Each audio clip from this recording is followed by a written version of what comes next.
नमस्कार दोस्तों, आज हम पंचायती राज विकास से जुड़ी हुई नेक्स्ट समिति का अध्ययन करने जा रहे हैं।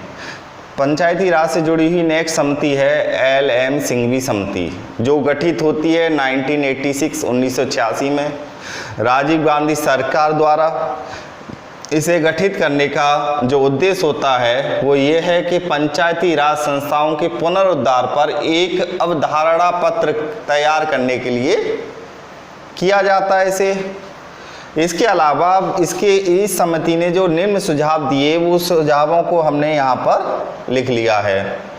तो इसका सबसे महत्वपूर्ण इम्पोर्टेंट जो सजेशन था वो मैंने ऊपर लिखा हुआ है, जो फ्रिक्वेंटली आपके एग्ज़ाम्स में पूछे जाते हैं कि आपसे कई बार पूछा जाता है कि संवैधानिक दर्जा दिए जाने की बात किस समिति ने कहा था।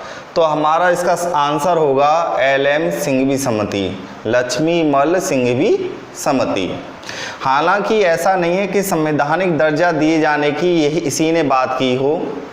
अगर आप लक्ष्मीकांत बुक पढ़ते हो तो उसमें लिखा हुआ है कि अशोक मेहता ने भी संवैधानिक दर्जे के लिए बात की थी।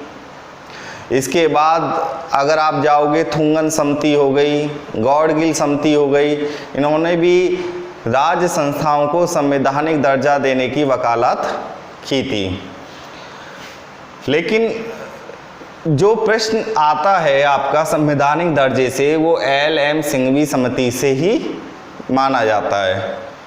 इसके अलावा इसने त्रिस्तरीय पंचायतों के गठन किए जाने की भी सिफारिश की, जैसे ग्राम स्तर पर, खंड स्तर पर और जिला स्तर पर। जिस तरीके से यही स्तर जो हैं हमारी पहली समिति ने दिया था, वही त्रिस्तरीय पंचायतों के गठन की सिफारिश इसने भी की थी, जैसा कि बलवंत राय समिति ने भी की थी।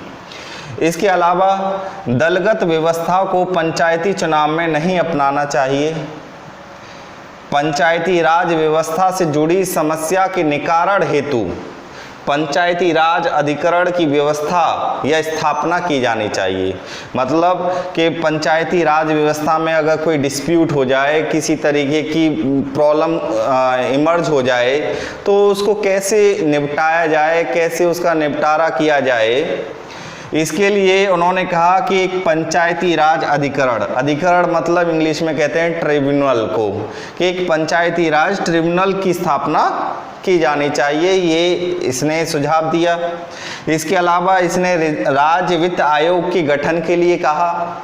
राज्य वित्त आयोग का गठन, जैसे आगे मैं इससे जुड़े हुए कुछ अनुच्छेद आपको अलग लिखाऊंगा, तो जो 243 में इसका वर्णन है, ठीक है। वित्त मतलब मैंने इन्वेस्टमेंट से याद कर रखा है, इसे ट्रिक के तौर पर आप भी याद कर सकते हैं, क्योंकि इन्वेस्टमेंट क्या है, वित्त फाइनेंस से जुड़ा हुआ शब्द है एक। तो ये आई में है 243 की बात करें तो आप याद कर सकते हैं कि राज्य वित्त आयोग से संबंधित है।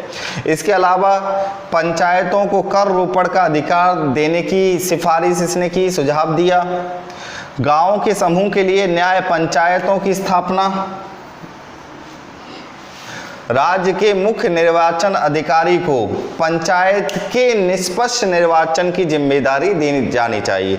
इसने कहा कि भैया ऐसा है, पंचायती स्तर पर जो निर्वाचन हो रहे हैं उसकी पूर्णतः जिम्मेदारी, मुख्यतः जिम्मेदारी कौन निभाए? राज्य का मुख्य निर्वाचन अधिकारी निभाए उस जिम्मेदारी को। तो ये कुछ महत्वपूर्ण सुझाव जो कि एल.एम. सिंघवी समिति ने राजीव गांधी सरकार को दिए, हमने उन कुछ महत्वपूर्ण सुझावों का आज अध्ययन किया है। इससे अगली वीडियो में हम इससे जुड़ी हुई और समितियों का अध्ययन करेंगे। इसी तरीके से हम एक 1 बाय 1 करके हर एक समिति का डिटेल में अध्ययन करेंगे, क्योंकि अगर आप चाहते हैं कि आप कोई शॉर्ट 1 लाइनर पढ़ के किसी एग्ज़ाम को क्लियर करना चाहते हैं तो आप नहीं कर सकते। मेरा सजेशन है आपके लिए, इससे अच्छा है कि आप उससे जुड़े हुए टॉपिक को डिटेल में पढ़ें, जिससे कि आप अच्छे से अच्छे मार्क्स ला सकें और अपने कॉम्पिटिटिव एग्ज़ाम्स को क्लियर कर सकें। और इस अपडेट जानकारी के लिए, अपडेट इन्फॉर्मेशन लेने के लिए आप हमारे चैनल को सब्सक्राइब करें, लाइक करें और ज़्यादा से ज़्यादा शेयर करें। और अगर कोई ऑफलाइन कोचिंग अटेंड करना चाहता है तो हमारे इस दिए गए नंबर पर वो कांटेक्ट कर सकता है।